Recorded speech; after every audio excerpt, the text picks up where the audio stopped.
함께 하신 여러분 주님을 환영합니다. 우리 시간 믿음으로 걸어가겠습니다 라는 고백으로 함께 기쁨으로 찬양합니다.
예배를 통하여서 말씀을 통하여서 우리에게 말씀하시옵소서라는 고백으로 함께 기도하며 나가겠습니다. 기도합니다.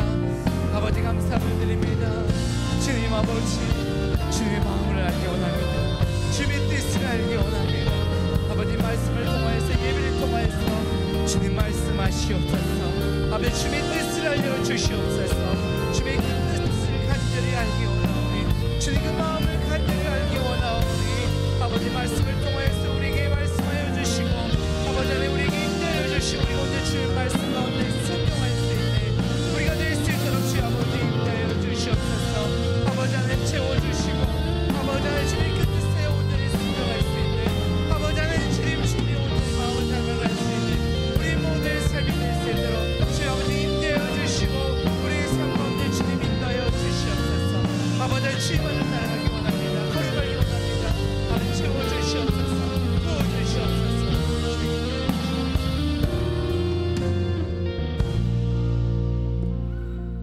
감사함을 드립니다. 아버지 하나님, 이 모든 말씀 우리 주 예수 그리스도의 이름으로 간절히 기도드립니다. 아멘.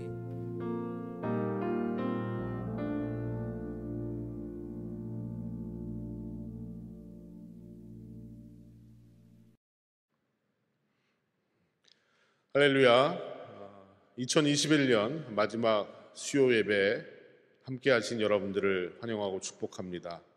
지난 1년 동안도 변함없이 예배의 자리를 지키시고 하나님을 예배하신 여러분들에게 주님의 은혜와 축복이 충만히 넘치시기를 간절히 축원드립니다. 새해부터는 예배가 조금 바뀌어서요, 1월 둘째 주 수요일 12일부터는 오전 11시에 바로 이 예배당 현장에서 예배를 드리게 되고요, 또 그 시간에 예배를 드리실 수 없는 분들을 위해서는 유튜브로 녹화를 해서 지금처럼 또 여러분들이 저녁 시간에 예배를 드리실 수 있겠습니다. 새해 예배의 변화를 잊지 말고 기억해 주시고, 또 많은 분들이 현장에 오셔서 함께 예배를 드리시면 좋겠습니다. 자, 오늘 마지막으로 오늘 우리에게 주시는 하나님의 말씀을 함께 읽도록 하겠습니다. 오늘 하나님의 말씀은 창세기 18장 22절에서 33절까지의 말씀을 보도록 하겠습니다. 창세기 18장 22절에서 33절, 22절부터 우리 한 목소리로 같이 읽겠습니다.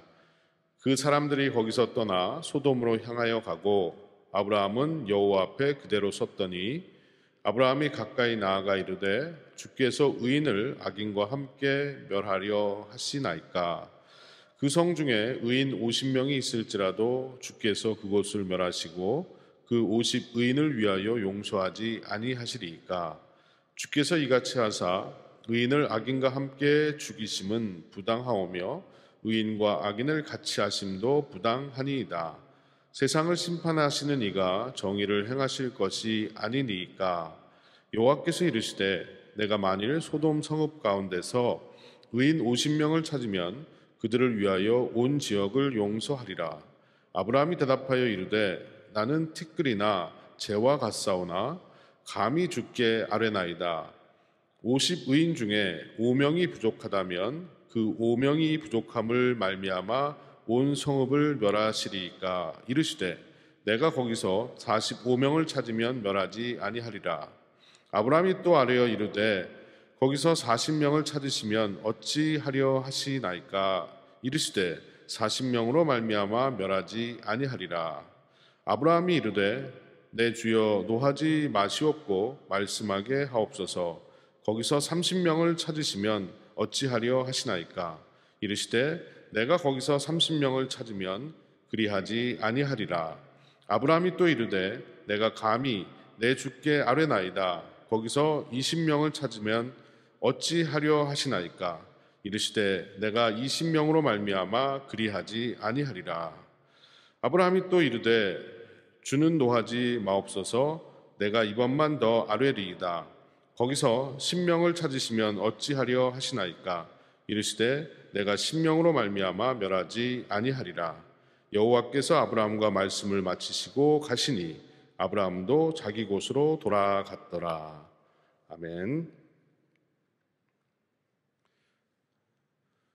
지난 시간 우리는 하나님께서 아브라함에게 나타나신 장면을 보았습니다. 뜻밖의 시간에 뜻밖의 장소에서 뜻밖의 모습으로 하나님께서 아브라함에게 나타나셔서 처음에 아브라함에게 주셨던 그 약속을 다시 한번 분명하게 확인을 해 주셨습니다. 그리고 나서 하나님은 아브라함을 떠나서 소돔성을 향해서 가시는데 아브라함이 그 배웅을 하기 위해서 같이 따라 나왔습니다.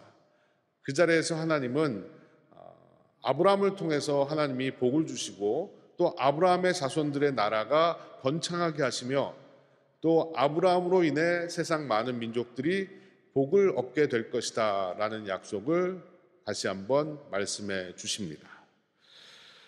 아브라함에 대한 하나님의 계획을 말씀하신 하나님께서는 이번에는 소돔성에 대한 계획에 대해서 아브라함에게 말씀하시는데 마치 하나님께서 선지자에게 하나님의 계획, 하나님의 비밀을 알려주시는 것 같이 아브라함에게 자세하게 설명을 해 주십니다. 내용은 뭐냐? 하나님께서 소돔성을 심판하실 것이다 라는 것이었습니다. 여러분, 이 얘기를 들은 아브라함의 입장에서는 당장 소돔성에 살고 있는 조카 롯이 생각이 났을 겁니다. 그래서 하나님 앞에 중재에 나섭니다. 하나님, 소돔성을 제발 멸하지 말아 주십시오 라는 취지에서 하나님과 일종의 협상을 벌이는 거죠. 자, 오늘 우리가 읽은 이 본문은 보통의 경우 중보 기도에 대한 본문으로 설교를 하거나 또 설교를 들으셨을 겁니다. 하지만 이것이 아브라함의 기도였느냐 하는 것을 보는 입장은 좀 차이가 있습니다. 그래서 이것이 아브라함의 기도였느냐 아니면 기도가 아니었느냐 하는 것보다도 더 중요한 것은 이 본문 속에 나타난 하나님의 모습은 과연 어떤 모습이셨는가, 그리고 이 하나님의 모습에 반응하는 아브라함의 태도는 과연 또 어떤 태도였는가 하는 것을 우리가 깨닫는 것이 중요하다고 생각을 합니다. 그래서 저는 오늘 여러분들과 함께 이 본문 속에 나타난 하나님의 속성 그리고 아브라함의 태도에 대해서 함께 좀 나누어 보려고 합니다. 먼저 우리가 본문 속에서 보게 되는 하나님은 어떤 분이신가? 하나님은 공의의 하나님이시다라는 겁니다. 하나님께서 소돔을 심판하시겠다라는 말씀을 들은 아브라함이 하나님께 이렇게 여쭙습니다. 23절을 보시면 아브라함이 가까이 나아가 이르되 주께서 의인을 악인과 함께 멸하려 하시나이까. 그리고 25절 말씀을 보시면 주께서 이같이 하사 의인을 악인과 함께 죽이심은 부당하오며 의인과 악인을 같이 하심도 부당하니이다. 세상을 심판하시는 이가 정의를 행하실 것이 아니니이까. 굉장히 당돌한 말을 하는데요, 저는 여기서 아브라함이 한 말에 좀 주목을 하고 싶습니다. 주께서 의인을 악인과 함께 멸하려고 하시는 겁니까? 의인과 악인을 함께 죽이시는 것은 부당한 일입니다. 세상을 심판하실 하나님이 정의로우신 분이 아니십니까? 그런 하나님이 어찌 의인과 악인을 함께 심판을 하시겠습니까? 라고 하나님 앞에 따져 묻는 듯한 그런 이야기를 하고 있습니다. 그렇다면 이 말의 의미는 무엇이겠습니까? 아브라함은 하나님께서 충분히 악을 심판하시고 악을 멸하시는 분이라는 것을 알고 있습니다. 하지만 그 악인들과 함께 의인들마저도 심판을 받는 것을 그는 원치 않았던 것입니다. 그래서 하나님께 대해서 하나님의 공의를 이야기하면서 하나님은 공의로우신 하나님이시기에 악인과 의인을 함께 심판하실 수 없습니다 라고 일종의 탄원을 하고 있는 장면입니다.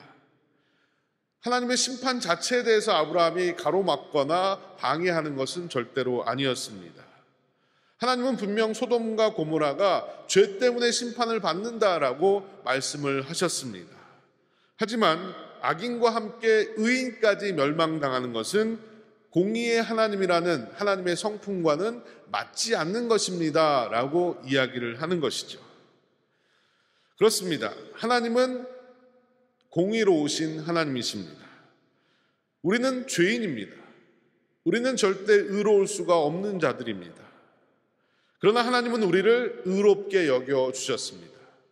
로마서에서 사도 바울이 이런 말을 합니다. 로마서 3장 24절을 보시면 그리스도 예수 안에 있는 속량으로 말미암아 하나님의 은혜로 값없이 의롭다 하심을 얻은 자가 되었느니라. 예수 그리스도의 십자가의 은혜로 우리는 전혀 의롭지가 않은데 값없이 의롭다 하심을 받게 되었다는 겁니다. 우리는 하나님과 함께 할 수 없는 존재였는데 하나님의 의를 힘입어서 우리가 하나님과 함께하고 주님의 자녀가 되고 구원받은 백성이 되고 하나님과 소통할 수 있는 존재가 되었다라는 사실을 사도 바울은 말하고 있습니다. 하나님이 우리의 죄악의 옷을 다 벗어버리게 하시고 의의 옷으로 갈아입혀 주신 거죠. 거기에는 우리의 공로는 아무것도 없었습니다. 우리가 잘 아는 철로 역정에 보면 크리스찬이 여행을 하다가 세 사람의 천사와 만나게 되는데 첫 번째 천사는 그가 입고 있던 누더기 같은 옷을 다 벗겨버립니다. 그리고 내 죄 사함을 받았다라고 이야기를 합니다. 두 번째 천사는 그에게 아름다운 옷을 새로 입혀주게 되죠. 그리고 세 번째 천사는 그 이마에 인을 찍고 그 손을 잡아 일으켜주면서 함께 가자라고 이야기합니다. 여러분, 이러한 일이 저와 여러분의 삶 속에도 일어나게 되었다는 것이죠. 누더기와 같은 옷을 입고 누더기와 같은 인생을 살던 우리를 하나님께서 구원해 주시고 의로 옷을 입혀주시고 예수 그리스도의 자녀가 되게 하신 것입니다. 사실 우리는 거기에 아무런 공로나 아무런 의의가 없었습니다. 오직 하나님의 의로 말미암아 우리는 의로운 백성이라 칭함을 받게 된 것이죠.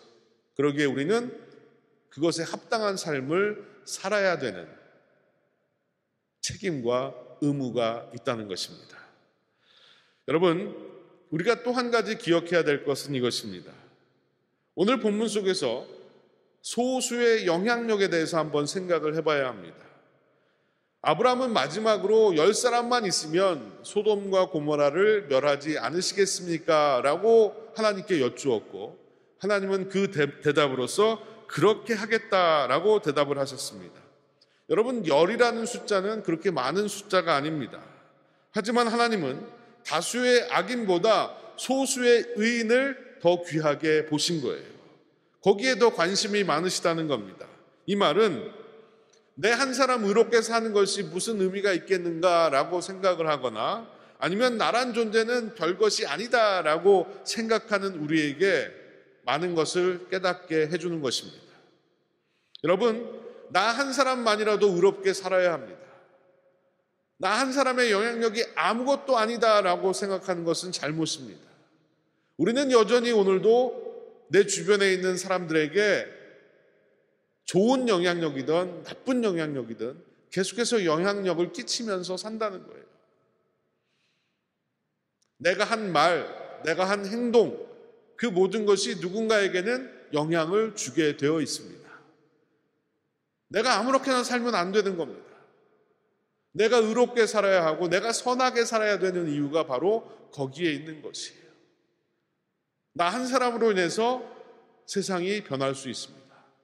나 한 사람을 사용하셔서 하나님께서 세상을 바꾸어 가실 수 있다는 거예요. 지난주에 제 아내에게 일어났던 일을 잠깐 소개를 하면요. 제 아내가 스타벅스 커피를 마시기 위해서 드라이브스루로 들어가서 주문을 하고 이제 커피를 받게 되었습니다. 그런데 그 커피를 주는 그 스타벅스에서 일을 하시는 분이 제 아내에게 앞에 간 사람이 커피값을 지불했으니 당신은 커피값을 낼 필요가 없다라고 얘기를 했다는 거예요. 깜짝 놀라서 정말이냐고 했더니 앞사람이 당신의 커피값을 지불하면서 메리 크리스마스라고 이야기했다는 겁니다. 그래서 맛있게 먹으면 된다고.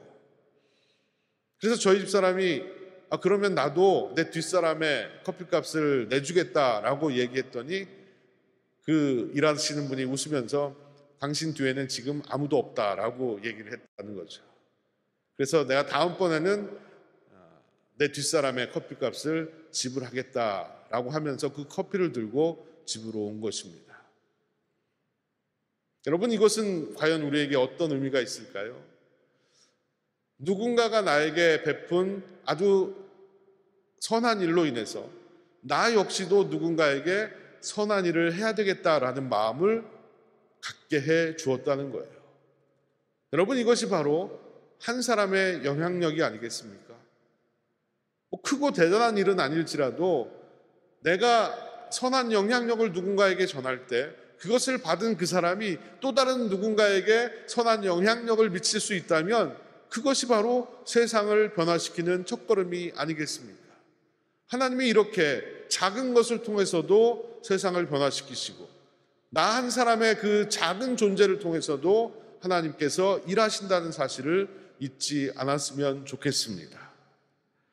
그렇기에 우리는 포기하지 말고 선한 일을 또 아름다운 일을 지속적으로 해 나갔으면 좋겠습니다. 선을 행하되 낙심치 말지니 때가 되면 하나님께서 이루게 하실 줄로 믿습니다. 또 한 가지 우리는 이 말씀 속에서 사랑의 하나님을 보게 됩니다. 아브라함이 하나님께 의인과 악인을 함께 멸하시겠습니까? 라고 질문을 하면서 의인의 숫자에 대해서 말하는 장면이 나옵니다. 먼저 24절을 보시면 처음에 의인 50명을 얘기하지 않습니까? 28절로 가서는 45명으로 줄어들었습니다. 그 다음에 29절에 가서는 40명이 되고요. 30절에 가서는 30명이 됩니다. 그리고 31절에는 20명, 32절에는 10명으로 줄어듭니다. 그리고 10명만 있어도, 의인 10명만 있어도 온 성읍을 멸하지 아니하시겠습니까? 라고 질문을 하니 하나님께서는 한결같이 멸하지 않겠다라고 말씀하시죠. 저는 이것이 바로 하나님의 사랑이라고 믿습니다. 하나님의 관심은요, 소돔과 고모라를 어떻게 해서든지 멸망시키는 것이 아니었습니다. 어떻게 해서든지 그들을 구해내고 살려내는 것이었습니다. 물론 죄악에 대해서 심판을 하시지만 어떻게 해서든지 그들을 살려내시고 구해내시려고 하는 하나님의 사랑이 바로 이 장면 속에 녹아 있다는 것입니다. 여러분, 하나님은 공의로우신 분이시지만 더 나아가서 사랑의 하나님이십니다. 사랑 없는 공의는 공허한 겁니다. 아무리 정의를 외쳐도 또 옳고 그름을 따진다 해도 사랑이 없으면 아무것도 아니라는 거죠. 여러분, 세상의 정의를 외치고 세상을 바꿔야 한다는 사람들을 우리는 개혁자들이라고 말합니다. 하지만 안타까운 것은 그들 가운데 많은 사람들의 마음속에 사랑이 없다는 거예요. 다른 것을 이야기하고 정의를 얘기하지만 사랑 없이 그러한 일들을 외치고 또 그런 것들을 행한다면 세상이 더 아름다워지느냐? 결코 그렇게 되지 않더라는 거죠. 우리는 태생적으로 죄인이기 때문에 죄인들에게는 결코 세상을 아름답게 만들 수 있는 능력이 없다는 겁니다. 그러기에 우리는 하나님의 사랑으로 이 땅을 살아야 하는 것입니다. 여러분, 사도 바울의 말대로 옳은 것을 행하되 사랑으로 행해야 되는 겁니다. 아무리 내가 옳아도 사랑이 없으면 아무 소용이 없습니다.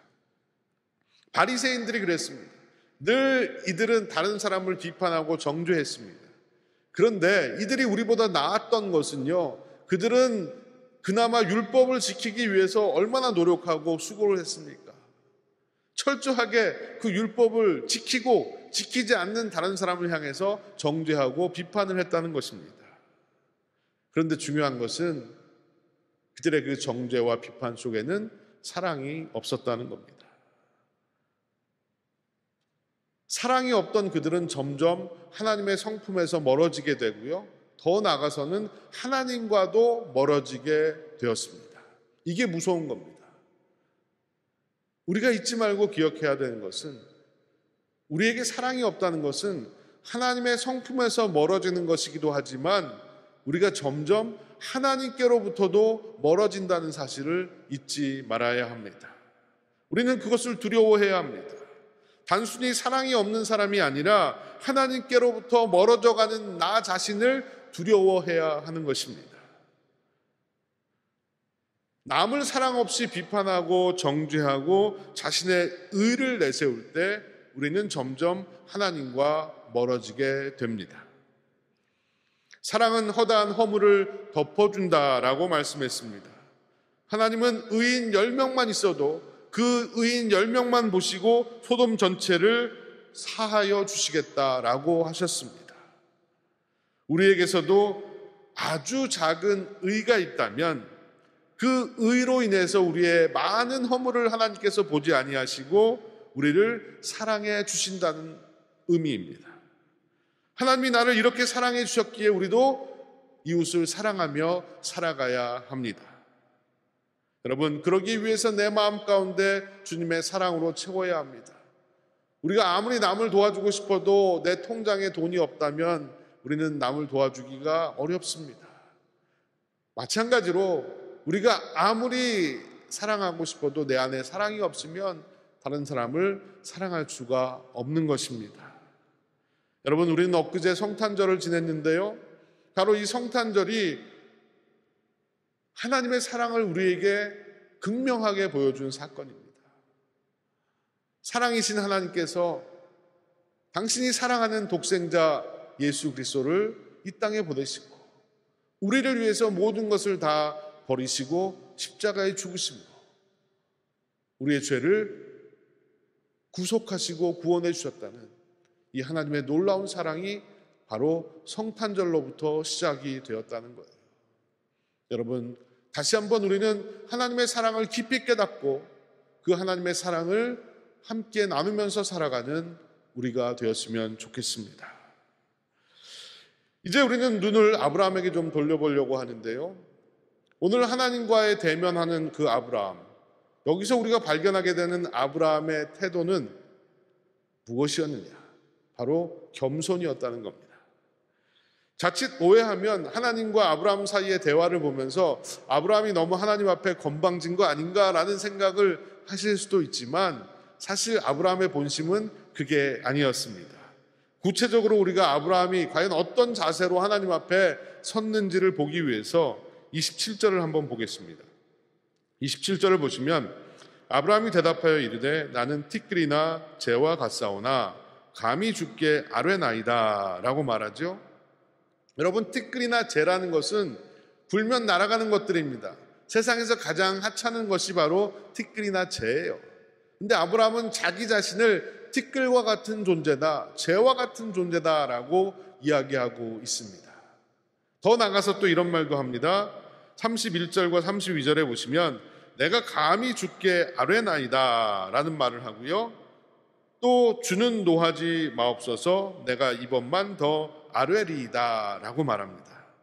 정말 하나님 앞에 나아가서 아뢰일 수조차 없는 허물 많고 죄 많은 인간이지만 내가 하나님 앞에 이것만큼은 좀 아뢰고 싶습니다 라고 겸손히 무릎 꿇는 아브라함의 자세를 볼 수가 있습니다.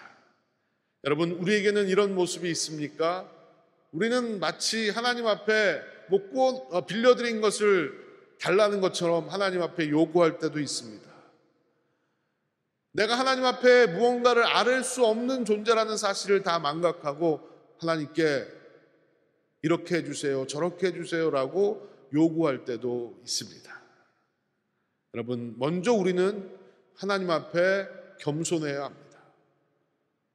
내가 하나님 앞으로 나아갈 수도 없고 하나님 앞에 무언가를 아뢰 수조차 없는 죄 많고 허물 많은 연약한 인간임에도 불구하고 하나님이 나에게 자녀 삼아주시고 또 나의 소리를 들어주시고 나와 함께 하신다는 이 사실에 감격하지 않으면 안 된다는 겁니다. 여러분, 세상의 높은 왕이, 세상의 대통령이 우리와 만나주기라도 하겠습니까? 우리의 얘기를 들어주기라도 하겠습니까? 우리는 그들에게 아뢰할 수조차 없는 그런 사람들이 아니겠어요? 그러나 하나님은 우리를 그렇게 대하지 않으셨다는 겁니다. 너는 내게 부르짖으라. 내가 알지 못하는 크고 비밀한 일을 내게 보이리라 라고 말씀하신 그 하나님. 아브라함이 아뢰는 소리를 다 들으셨고 오늘 저와 여러분이 아뢰는 소리를 다 들으시고 또 함께 하시는 그 하나님이시라는 것을 잊지 마시길 바랍니다. 그렇다면 우리는 내 자신이 하나님 앞에 얼마나 연약하고 티끌과 같고 재와 같은 존재라는 것을 늘 인식하면서 살아야 합니다. 그리고 나의 이야기를 들어주시는 하나님 앞에 늘 감사하면서 겸손하게 살아야 한다는 것입니다. 우리가 잘 아는 조만식 선생, 그분은 교회 장로님이셨습니다. 그런데요, 그분이 섬기던 교회는 산정연 교회, 그 유명한 주기철 목사님이 목회하시던 교회였어요. 그런데 조만식 선생님의 제자가 주기철 목사님이라고 합니다. 조만식 장로가 제자였던 주기철 목사님을 담임 목사로 세우고 거기서 같은 교회를 섬기셨던 거예요. 그런데 어느 날 예배 시간, 주일날 예배 시간인데 그 조만식 장로님이 예배 시간에 한 2, 3분 정도 늦게 도착을 한 것 같습니다. 헐레벌떡 예배당 안으로 들어오는데 그 모습을 보고 앞에서 예배를 인도하던 주기철 목사님이 호통을 치면서 어찌 장로님이 예배 시간에 늦을 수 있습니까? 그 자리에 서서 끝까지 예배를 드리십시오라고 온 성도들 앞에서 호통을 쳤다는 거예요. 그런데 대단한 것은 그 목사님의 말씀에 순종하고 그 장로님이 끝까지 서서 예배를 드리셨다는 거죠. 그리고 목사님이 설교를 마친 후에 장로님께 기도를 시켰는데 장로님이 이렇게 기도를 하시더라는 거예요. 하나님, 이 죄인을 받아주시고 용서해 주신 것 감사합니다. 내가 하나님을 만나는 것보다 사람을 만나는 것을 더 중요하게 생각해서 사람 만나느라고 예배 시간에 늦게 도착했습니다. 주님, 부족한 죄인을 용서해 달라고 이렇게 성도들 앞에, 하나님 앞에 기도를 드리셨다는 겁니다. 여러분, 만약 조만식 선생님이 교만한 사람이었던 것 같았다면 이런 기도를 드리지 않았을 거예요. 목사님이 이렇게 호통을 치시면 네가 뭔데 나한테 이렇게 호통을 치느냐? 네가 뭔데 나에게 이렇게 창피를 주느냐? 너 나이가 몇 살이냐? 뭐 이런 식으로 생각을 할 수 있었겠죠.